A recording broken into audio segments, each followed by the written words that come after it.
I'm Indrani Barua. I live in Berkeley. I'm also an architect, and I'm pursuing painting as an alternate career, and just in the process of experimenting right now, and you know, just having a lot of fun, basically.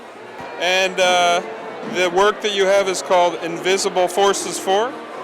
Yes, Can you describe it to us a little bit? it's part of a series called Invisible Forces. Basically, what's going on is this series is all about space, time, matter, energy, and that all these forces are also part of our self and our being. So there's this play of macrocosmic and microcosmic forces. Uh, so the backdrop kind of represents the cosmos, the intuitive forces. It translates in painting in a very gestural kind of a process where it's totally not controlled, and it's overlaid with icons and narratives from Indian cultural history. Uh, and that represents the microcosmic. So there's this kind of interplay between the microcosmic and the macrocosmic forces,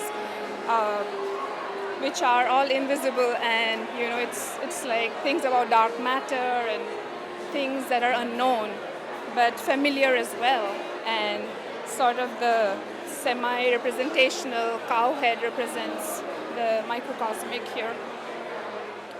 It's really, really interesting stylistically. It looks like you started more or less by painting things on it in a conventional way, and then it looks like there's some spray paint or something like that. Is the red spray paint? Yeah, there is spray paint, there's acrylic, there's latex paint, there's oils, there's markers, so all kinds of things. Like I said, it's just a work in progress, I would say, and so it has a lot of stuff thrown into it. It basically has anything I can lay my hands on, I just use as a medium, so it's very experimental at that level. Yeah, it's great. Is this your first year being in the show here? No, this is my second year. And how do you like the Emeryville Celebration of the Arts? I think it's great because it feels like a community. It's a small city, so it has a very intimate feeling. So I really enjoy it. I have come to know a lot of people, a lot of artists, and it's very, very encouraging and a very positive atmosphere. I'm glad that we have this show. Thank you very much.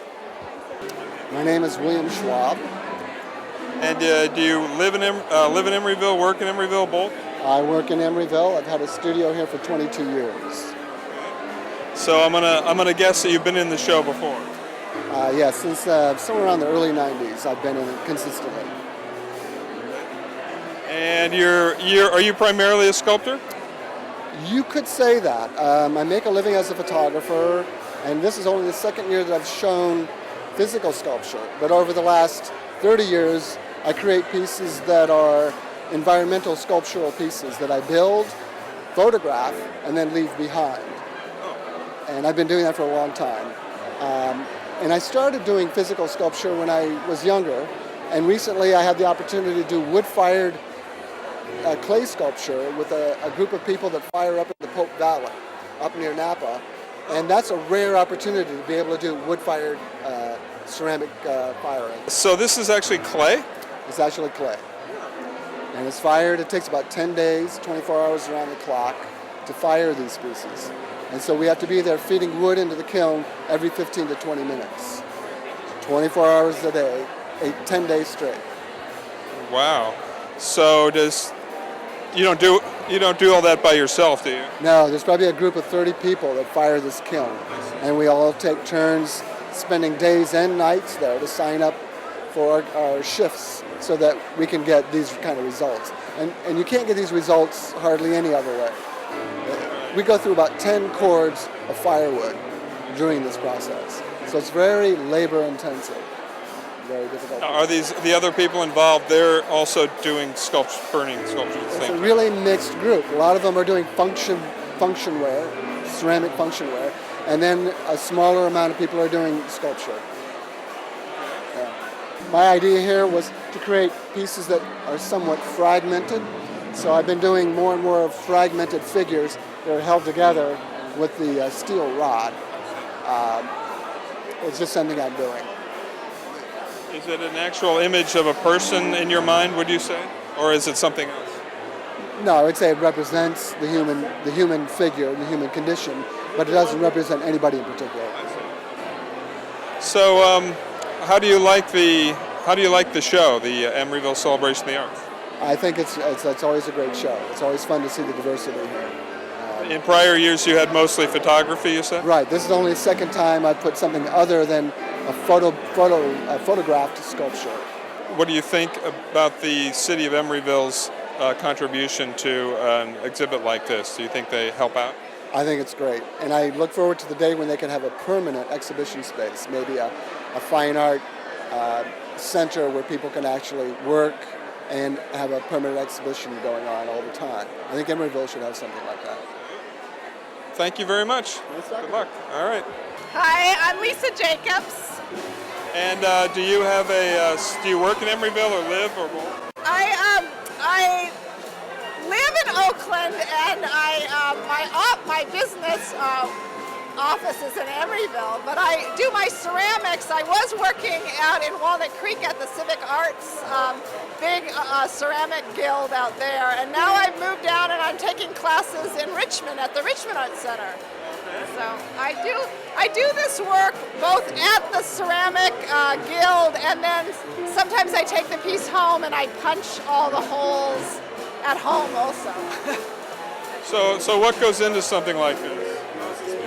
Well, I first throw the piece on the wheel, and then when it gets to the leather hard, a harder, stiffer stage, then I take a hole punch of different sizes and perforate the clay and just handle it really delicately, and then fire it one time to get it firm, and then put the glaze on and fire it again. So probably the getting the clay to the right texture so that you can put those holes in and it doesn't fall apart is tricky. Right, it is, because if it's too wet, then when I perforate it, it gets all mushy, or if it's too stiff, then I'll crack the clay. And this is actually pushing it to its limit, because as you can see there, the holes are so close together that, I mean, I was surprised that it didn't bust, but. Have you ever had one where you got it almost through and then it got messed up? Oh yeah. Or somebody picks it up and doesn't handle it right and it breaks. So I've had to really let go of being, I mean, I'm attached to it, but I have to really... If you love it, you have to let it go sometimes. Yes. But it was fun when I first made one of these bowls, and I punched a hole in the bottom by accident, and then it made me think of old luminaries that I saw down in Mexico, and so I just started punching more holes, and that was the impetus to this work, just to make luminaries. So it really started all by accident. It did. So you work in Emeryville in a conventional job, I think. I'm an occupational therapist with the visiting nurses. I'm having a little trouble with my lower back. No, just kidding. No. And how did you find out about the Emeryville Celebration of the Arts? Well, I think I've actually participated in it since 2001, I think. And then I was doing printmaking, and I switched mediums, but I can't remember now how I found out about it. But I think it's one of the most fabulous, variety of art and really nice quality work. So I'm really grateful to be able to. So you like the show? Yes, I do.